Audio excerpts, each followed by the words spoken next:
പിതാവിന്റെയും പുത്രന്റെയും പരിശുദ്ധാത്മാവിന്റെയും നാമത്തിൽ ആമേൻ. എന്റെ പ്രിയപ്പെട്ടവരെ, ജനുവരി 14 ബുധനാഴ്ച, അമ്മേ പരിശുദ്ധ അമ്മേ, അമ്മേ പരിശുദ്ധമേ, ദൈവമാതാവേ, കൃപാസനത്തിലൂടെ ഞങ്ങളുടെ ദേശത്തിനും അമ്മ മധ്യസ്ഥം തേടി തന്ന എല്ലാ അനുഗ്രഹങ്ങൾക്കും കൃപകൾക്കും ഞങ്ങളിപ്പോൾ ഹൃദയം നിറഞ്ഞ നന്ദി പറയുന്നു. അമ്മേ പരിശുദ്ധമേ, ദൈവമാതാവേ, 2004 ഡിസംബർ 7 ഉച്ചകഴിഞ്ഞ് 2:30 കൃപാസനത്തിൽ സംഭവിച്ച അമ്മയുടെ പ്രത്യക്ഷപ്പെടലിനെക്കുറിച്ച് തിരുസഭയ്ക്ക് സമർപ്പിച്ചിരിക്കുന്ന പഠനരേഖകളുടെ മേൽ സഭാത്മകമായ പഠനം ആരംഭിക്കുവാൻ ഞങ്ങൾ പ്രാർത്ഥിക്കുന്നു. അമ്മേ പരിശുദ്ധമേ, ഭൂസ്വർലോകങ്ങളുടെ രാജ്ഞിയായ അങ്ങേയ്ക്ക് ഭൗമസംരക്ഷണത്തിനായി പ്രപഞ്ചപ്രകൃതിയെ തന്നെ തിരുസഭ പ്രതിഷ്ഠിക്കുവാൻ ഈ പ്രത്യക്ഷീകരണം വഴി ഇടയാക്കണമേ. പരിശുദ്ധമേ, ജപമാല മാതാവേ, സകല പ്രാർത്ഥനയോടും ചേർത്ത് ഞങ്ങളിപ്പോൾ പ്രാർത്ഥിക്കുന്ന ഈ കുടുംബത്തിന്റെ പ്രത്യേക നിയോഗം പറ മക്കളെ.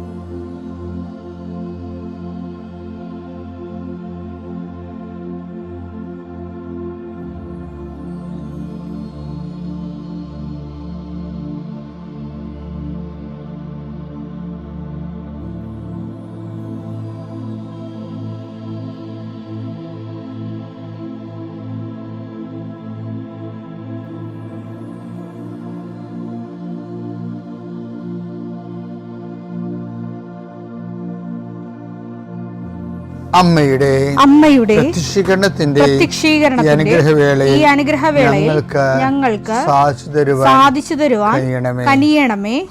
ആമേൻ. വിശ്വാസ പ്രമാണം. സർവശക്തനായ പിതാവും ആകാശത്തിന്റെയും ഭൂമിയുടെയും സൃഷ്ടാവുമായ ദൈവത്തിൽ ഞാൻ വിശ്വസിക്കുന്നു. അവിടുത്തെ ഏകപുത്രനും ഞങ്ങളുടെ കർത്താവുമായ ഈശോമിശിഹായിലും ഞാൻ വിശ്വസിക്കുന്നു. ഈ പുത്രൻ പരിശുദ്ധാത്മാവിനാൽ ഗർഭസ്ഥനായി കന്യകാമറിയത്തിൽ നിന്ന് പിറന്ന് പൊന്തിയോസ് പീലാത്തോസിന്റെ കാലത്ത് പീഡകൾ സഹിച്ച് കുരിശിൽ തറയ്ക്കപ്പെട്ട് മരിച്ച് അടക്കപ്പെട്ട് പാതാളങ്ങളിൽ ഇറങ്ങി മരിച്ചവരുടെ ഇടയിൽ നിന്ന് 3-ാം നാൾ ഉയർത്ത് സ്വർഗത്തിലേക്ക് എഴുന്നള്ളി സർവശക്തിയുള്ള പിതാവായ ദൈവത്തിന്റെ വലതുഭാഗത്തിരിക്കുന്നു. അവിടെ നിന്ന് ജീവിക്കുന്നവരെയും മരിച്ചവരെയും വിധിക്കുവാൻ വരുമെന്നും ഞാൻ വിശ്വസിക്കുന്നു.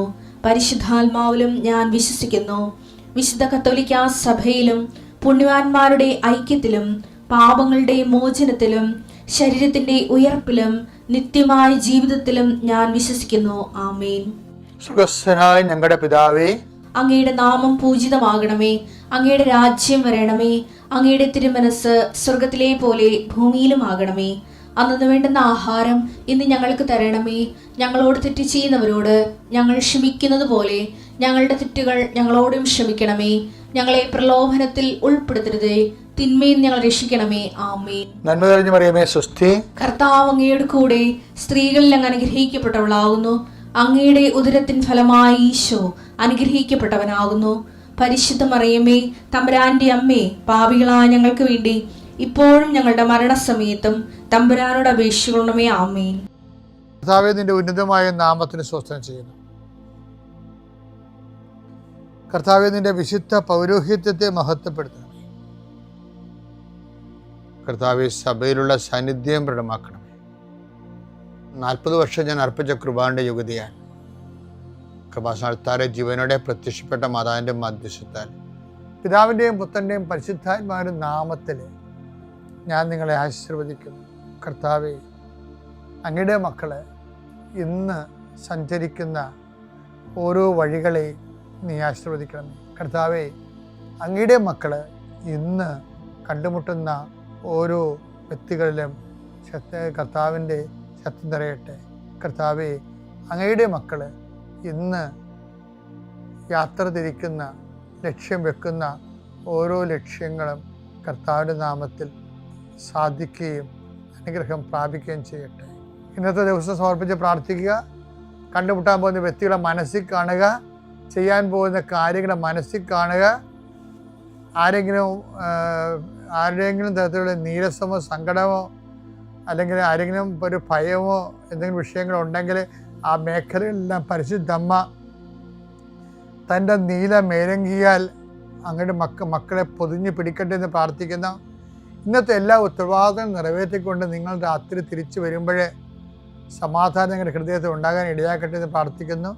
നിത്യം പിതാവും പുത്രനും പരിശുദ്ധാത്മാവിനെ നയിക്കുവാമേ. ഏറ്റവും പ്രിയപ്പെട്ട സഹോദരങ്ങളെ, വചനത്തിൻ്റെ ഓൺലൈൻ റീഡിങ്, ഓൺലൈൻ ട്രാൻസ്ലേഷൻ, വചനത്തിൻ്റെ ഓൺലൈനായിട്ടുള്ള വായനയും തർജ്ജിമയും പ്രാപിക്കുന്നതിന് വേണ്ടിയുള്ള ദൈവാനുഭവ മുന്നേറ്റങ്ങളാണ്. ഉടമ്പടിയിലെ വചന വായന കൊണ്ട് ഒരാൾ കരസ്ഥമാക്കേണ്ടത്. അരമണിക്കൂർ നമ്മൾ വചനം വായിക്കണ്ടേ? അവർക്ക് അച്ഛൻ പറഞ്ഞതൊക്കെ മനസ്സിലുണ്ടാവണം. അതിലൊന്ന്, നിൻ്റെ കർത്താവ് ദൈവം ഞാനാകുന്നു. അപ്പം അതിനൊരു പേർ വേർഡുണ്ടാകും. എപ്പോഴും ഒരു ഷാഡോ വേർഡുണ്ട്. ഞാൻ ഷാഡോ വേർഡെന്നാണ് പറയണത്. ഷാഡോ വേർഡെന്ന് പറഞ്ഞു കഴിഞ്ഞാൽ അത് വസ്തു നിഴലും പോലെ ആണെങ്കിലും നിഴൽ ചിലപ്പോൾ വസ്തുവായിട്ട് മാറും. അത് ഒരു കൺവേർഷൻ വായിക്കുമ്പോൾ ഒരു വസ്തുവിനെല്ലാം നിഴലുണ്ടാകുമല്ലോ. അവിടെ ഇതിനൊക്കെ നിഴലുണ്ട്.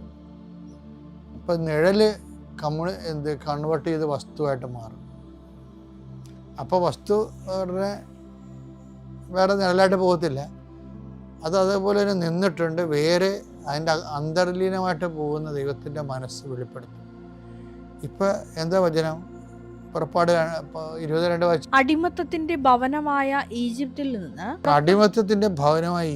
നിന്ന് നിന്നെ പുറത്തു കൊണ്ടുവന്ന ഞാനാണ് നിന്റെ ദൈവമായ കർത്താവ്. ഞാനല്ലാതെ വേറെ ദേവന്മാർ നിനക്കുണ്ടാകരുത്. എൻ്റെ വിഷയം എന്ന് വെച്ചാൽ നമ്മളുടെ ശ്രദ്ധ വ്യത്യസ്തങ്ങളായ രീതിയിൽ ഇൻവെസ്റ്റ് ചെയ്യപ്പെടുന്നത് ആധ്യാത്മികമായ ഒരു പരാജയമാണ്. ഇപ്പം നിൻ്റെ കർത്താവ് ദൈവം ഞാനാകുന്നു എന്ന് പറയുമ്പോൾ ഞാനല്ലാതെ മറ്റൊരു ദൈവം നിനക്കുണ്ടാവരുതെന്ന് പറയുന്നത് നമ്മൾ എപ്പോഴും കേൾക്കണ വചനമാണെങ്കിലും ഇതുപോലെ കേട്ടിട്ട് പ്രയോജനമില്ലാത്തൊരു വചനം ബൈബിളിലില്ല. കേട്ടിട്ട് ആൾക്കാർക്ക് പ്രയോജനം ഉണ്ടാകാത്തൊരു വചനം. എന്താ കാര്യം വെച്ചാൽ അർത്ഥം അറിയാത്ത കൊണ്ടാണ് ഈ സംഭവം. ഒരു വിഭാഗം ഇത് ചുമ്മാ വിഗ്രഹാരാധന എന്ന് പറഞ്ഞുകൊണ്ട് കാറിക്കൂവി മനുഷ്യൻ്റെ ശ്രദ്ധ തിരിച്ചു കളയും. എന്താ കാര്യം വെച്ചാൽ ദൈവത്തിന് പ്രാധാന്യം കൊടുക്കുന്നതിന് പകരം വേറെ എന്തിന് പ്രാധാന്യം കൊടുത്താലും ആർക്ക് പ്രാധാന്യം കൊടുത്താലും അത് കൺവേർട്ട് ചെയ്ത് വേറൊരു ദൈവമായിട്ട് വരുമത്. അപ്പോൾ വേറെ ദൈവം ഞാനില്ലാതെ മറ്റൊരു ദൈവം നിനക്കുണ്ടാവുമെന്ന് പറയുമ്പോൾ ശരിക്കും പറഞ്ഞാൽ ഒരു ദൈവമല്ല, ഒരു 9000 ദൈവമായിട്ടാണ് നമ്മൾ സഞ്ചരിക്കുന്നത്. കാര്യം വെച്ചാൽ എന്തിന് പ്രാധാന്യം കൊടുക്കുന്നത് അതാണ് എൻ്റെ ദൈവം. എന്തിന് പ്രാധാന്യം കൊടുക്കുന്നുവോ അതാണ് നമ്മുടെ ദൈവം. അതായത് ദൈവത്തിൻ്റെ പണ്ട് പോലെ എനിക്കിപ്പോൾ ഇത്രയും നാൾ മനസ്സിലാക്കണം. എങ്ങനെ അറിയാം? നമുക്ക് ഏറ്റവും കൂടുതൽ പ്രയാസമാണ് ദൈവത്തിൻ്റെ കൂടെ നടക്കാൻ. അത് ഞാൻ പറയണതല്ല, എൻ്റെ കുഞ്ഞുങ്ങളെ എന്ത് പ്രയാസമാണെന്നോ. മർക്കോസ് 10:24. അവന്റെ വാക്ക് കേട്ട ശിഷ്യന്മാർ വിസ്മയിച്ചു. യേശു വീണ്ടും അവരോട് പറഞ്ഞു, മക്കളെ, എൻ്റെ കുഞ്ഞുങ്ങളെ, ദൈവരാജ്യത്തിൽ പ്രവേശിക്കുക എത്ര പ്രയാസം.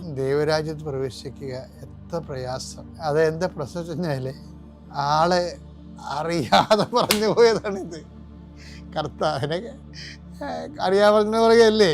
സത്യം പറഞ്ഞാൽ ഇത് പറയേണ്ടായിരുന്നു. കാര്യം ആള് പറഞ്ഞു പോയി ഇങ്ങനെ, എൻ്റെ മക്കളെ ദൈവരാജ്യത്തിൽ പ്രവേശിക്കുക എന്ത് പ്രയാസമാണെന്നോ. അപ്പോൾ ആൾക്കാരെല്ലാം ധനവാന്റെ കാര്യത്തിൽ തന്നെ പറയാണ് പോയത് 2000 കൊല്ലമായിട്ട്. എന്താണ് ധനവാൻ സ്വർഗ്ഗരാജ്യത്തിൽ പ്രവേശിക്കുക? അപ്പോൾ അങ്ങനെയാണെങ്കിൽ ഈ ബിസിനസ്സുകാരും മറ്റുള്ള ആൾക്കാരും 10 പൈസ ഉള്ളവർ ആരും ദൈവരാജ്യത്തിൽ പ്രവേശിക്കുകയില്ല. അത് ചില അണ്ണന്മാർ, അവർക്ക് ജന്മന ഈ ധനവാന്മാരോട് കോംപ്ലക്സ് ഉള്ള ആൾക്കാരുണ്ട്. അവരെ കരുതാക്കാൻ വേണ്ടി ചില ആൾക്കാർ ഉപയോഗിക്കുക. അത് കോംപ്ലക്സ് ആണ് ശരിക്കും. കർത്താവ് എന്താ പറഞ്ഞത്? മർക്കോസ് 10:25. 10:25. ധനവാൻ ദൈവരാജ്യത്തിൽ പ്രവേശിക്കുന്നതിനേക്കാൾ എളുപ്പം ധനവാൻ ദൈവരാജ്യം പ്രവേശിക്കുന്നത് എളുപ്പം ഒട്ടകം സൂചിക്കുഴയിലൂടെ കടക്കുന്നതാണ്. സൂചിക്കുഴയിലൂടെ കിടക്കുന്നതാണ്. അപ്പൊ എൻ്റെ അർത്ഥത്തിൽ ഈ ധനം ദൈവത്തിൻ്റെ ഒരു സ്ഥാനം ചിലരുടെ ജീവിതത്തിൽ ധനത്തിന് അറിയാതെ ദൈവത്തിൻ്റെ സ്ഥാനം വരും. പിന്നെ അവർ വിശ്വാസം വിറ്റുവരെ ധനം സമ്പാദിക്കാൻ നോക്കുമ്പോൾ ധനം അവരുടെ ഉള്ളിലുള്ള ദൈവത്തെക്കാളും വലിയ ദൈവമായിട്ട് ധനം മാറും. അത് ധനം മാത്രമല്ല, നമ്മൾ ദൈവത്തെക്കാൾ എന്തിന് പ്രാധാന്യം കൊടുക്കുന്നുവോ. ഇപ്പം നിസ്സാര കാര്യം. അപ്പം അതിന് വലിയ ആൾക്കാരും ചെറിയ ആൾക്കാരൊന്നും ഇല്ല. ചെറിയവരുടെ ഇടയിലും വലിയവരുടെ ഇടയിലും ദൈവത്തെ അവരുടെ ആഗ്രഹത്തിനേക്കാളും അവർ ഇഷ്ടപ്പെടുന്ന വിഷയത്തെക്കാളും വ്യക്തികളെക്കാളും താഴ്ന്ന നിലവാരമാണ് ദൈവത്തിന് കൊടുക്കുന്നത്. ഇപ്പം ഉദാഹരണത്തിന് ഞാൻ പണ്ടൊക്കെ, ഇപ്പോഴങ്ങനെയുള്ള ആൾക്കാരൊക്കെ ഒന്നും കാണുന്നില്ല. പണ്ടൊക്കെ ഈ കുടുംബങ്ങളിലൊക്കെ നമ്മൾ ബ്ലെസ് ചെയ്യാൻ വേണ്ടി ചെല്ലുമ്പോഴാണ് വല്യമ്മച്ചിമാരോടൊക്കെ ചോദിക്കുകയും, വല്യമ്മച്ചി 2 ആഴ്ച പള്ളി കണ്ടില്ല എന്ന് പറയും. എൻ്റെ കഴുത്തലുണ്ടായിരുന്ന പടയം വെച്ചെന്ന് പറയും. അപ്പം അതാണ് വിഷയം. കഴുത്തലുണ്ടായിരുന്നത് ചിലപ്പോൾ 1/2 പവനോ 1 പവനോ ആയിരിക്കുവേ. അത് പണയം വെച്ചതിൻ്റെ പേരിൽ പരിശുദ്ധ കുർബാന മുടക്കിയെന്നാണ് ചെടുത്തി പറയണത്. അപ്പം നമ്മൾ ചെടുത്തിൻ്റെ കഴുത്തിൽ എല്ലാവരും കൂടി ഉരുട്ടിപ്പടച്ച് കയറേണ്ട കാര്യമില്ല. നിങ്ങൾ ഈ ഞായറാഴ്ച കുർബാന മുടക്കുന്ന അണ്ണന്മാരെല്ലാവരും ഈ ചേടത്തേക്കുള്ള ഗതികെട്ട അവസ്ഥയാണ്.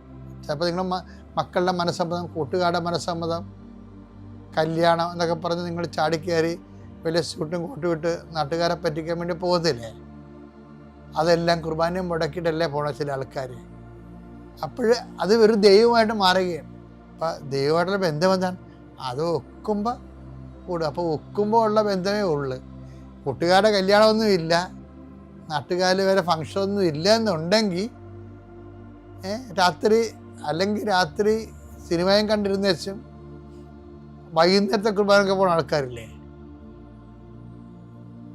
രാവിലെ കിടന്നുറങ്ങി. ഇപ്പം ചിലരാണെങ്കിൽ പണ്ട് ഭാര്യമാരൊക്കെ ഉടുപ്പൊക്കെ തേച്ച് ശനിയാഴ്ച തേച്ച് അലക്കി ഇട്ട് ഭർത്താവ് വീട്ടിൽ കയറി ഒരു വെറുതെ പോയി നാളെ ഞായറാഴ്ചയാണേ എന്ന് പറയും. എന്ന് വെച്ച് കഴിഞ്ഞാൽ കിടന്നുറങ്ങരുതെന്ന, രാവിലെ പള്ളിയിൽ പോകാനാണ് ഞാൻ നിങ്ങളുടെ ഉടുപ്പ് തേക്കണമെന്ന് പറയണത്. ഇന്ന് അങ്ങനെ പറയാൻ ആരുമില്ല. എൻ്റെ അടുത്ത് ഇവർ വന്ന് നിൽക്കണമെല്ലാം വളരെ വിനയത്തോടും എളിമയോടും ആ കുഞ്ഞുങ്ങളെ കാണിക്കാനും കുഞ്ഞുങ്ങൾക്ക് അങ്ങനെ പറ്റി ഇങ്ങനെ പറ്റിയെന്നൊക്കെ പറയുമ്പോൾ എനിക്കറിയാം ഇവർ ദൈവത്തിന് വലിയ പ്രാധാന്യമില്ലാതെ ജീവിച്ച ആൾക്കാരാണ്. ആ മധുപിതുവിൻ്റെ കാലത്തും അല്ലാത്ത കാലത്തും പ്രഗ്നൻ്റ് ആയിരുന്ന കാലത്തും ഒന്നും കർത്താവിൻ്റെ കുറിച്ച് ചിന്തിച്ചിട്ടൊരു കൊന്ത പോലും ചെല്ലാത്ത പാർട്ടിയാണ്. പ്രസവിച്ച് കഴിയുമ്പോഴാണ് പല കുഞ്ഞുങ്ങൾക്കും കണ്ണും കാര്യം ഇല്ലെന്ന് പറയണം. അപ്പം കിടന്ന് നോക്കിയിട്ട് കാര്യമില്ല. ഒന്നാമത്തെ പണികളെല്ലാം ഇരന്ന് വാങ്ങിക്കണമാണ് കേട്ടോ. ഇരന്ന് വാങ്ങിക്കാനുള്ള കാര്യം പറയാം. പക്ഷേ നമ്മൾ ഒരു മനുഷ്യൻ്റെ ഏറ്റവും വലിയ ശാപം എന്ന് പറയണത് വിശ്വാസരാഹിത്യം. അതായത് വിശ്വാസം ഉണ്ടായിരുന്നൊരു കുടുംബത്തിൽ നിന്ന് വിശ്വാസം ഇല്ലാത്ത രീതിയിലുള്ള പ്രവർത്തനങ്ങൾ ചെയ്യുന്നവരാണ് ഏറ്റവും ശപിക്കപ്പെട്ടവർ. അതുകൊണ്ടാണ് ഈശോ പറഞ്ഞത് നിങ്ങൾക്ക് മുമ്പ് വേശ്യകളൊക്കെ വരുമെന്ന് പറഞ്ഞത്. വേശ്യകൾ തന്നെ അല്ലല്ലേ ഇപ്പോൾ വരാറുള്ളത്, നിങ്ങൾക്ക് മുമ്പ് അവിശ്വാസികൾ വരുന്നുണ്ടല്ല. ഇപ്പം നിങ്ങൾ അവിശ്വാസികളുടെയൊക്കെ സാക്ഷ്യം കേട്ടില്ലേ? പണ്ട് അവിശ്വാസികളായിരുന്ന ആൾക്കാർ ഒരു നിമിഷം കൊണ്ട് നിങ്ങൾ 40 കൊല്ലം ദൈവതിരുസന്നിധിയിൽ കൊയ്തു കൂട്ടിയ അനുഗ്രഹത്തിൻ്റെ 40 ഇരട്ടിയാണ് ഇന്നലെ വരെ അവിശ്വാസിയായിരുന്ന ആൾ ഇന്ന് വിശ്വാസിയാകുമ്പോൾ കർത്താവിൻ്റെ തിരുസന്നിധി നേടണത്. അത്രയും നേട്ടത്തിനുള്ള സമയം നിനക്കുണ്ടായിരുന്നു. എന്നിട്ട് നീ അത് നാട്ടുകാരെ നേടാനും സ്വർണം നേടാനും പറമ്പ് നേടാനും പാർട്ടിക്കാരെ നേടാനും ഉള്ള കുടുംബ യൂണിറ്റും പാർട്ടി യോഗങ്ങളും സ്ത്രീകളുടെ എന്തോ സംഘടന ഉണ്ടല്ലോ, കുടുംബശ്രീ, അങ്ങനെയുള്ള പരിപാടികളെല്ലാം വെച്ചിരിക്കണത് എവിടെയാണ്? രാവിലെ കുർബാന സമയത്താണ്. അവിടെ ക്രിസ്ത്യാനികളെ ഹാജർ ഉണ്ടാകാതിരിക്കാൻ വേണ്ടി തന്നെ ചിലർ നിരീശ്വരവാദമുള്ളവരും അല്ലാത്തവരും നമ്മളെ അതിൽ നിന്ന് മാറ്റണമുണ്ട്. ബോധപൂർവ്വം മാറ്റുന്നവരുണ്ട്. ഇതേ സാക്ഷി നിങ്ങൾ കേട്ടാൽ മനസ്സിലാവും.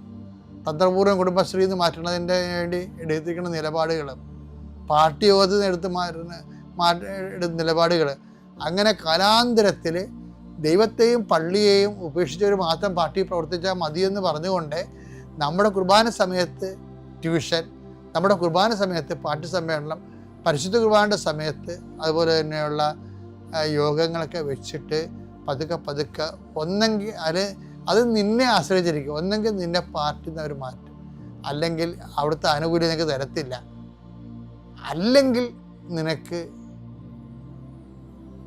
നീ അവരിൽ നിന്ന് നീ ദൈവത്തിൽ നിന്ന് മാറും. ഇതെന്താണ് സംഭവിച്ചതെന്ന് നീ ചിന്തിച്ചാൽ മതി. ഏതായാലും കർത്താവ് പറഞ്ഞു പോയി, എന്താണ്? ഞെരുക്കമാണ് മകനെ, സ്വർഗ്ഗരാജ്യത്തിൽ പ്രവേശിക്കുക ഞെരുക്കം, ബലം പ്രയോഗിക്കുന്നതിന് മാത്രം അതിൽ പ്രവേശിക്കുന്നവൻ. ഇപ്പം എല്ലാം മനസ്സിലായില്ലേ?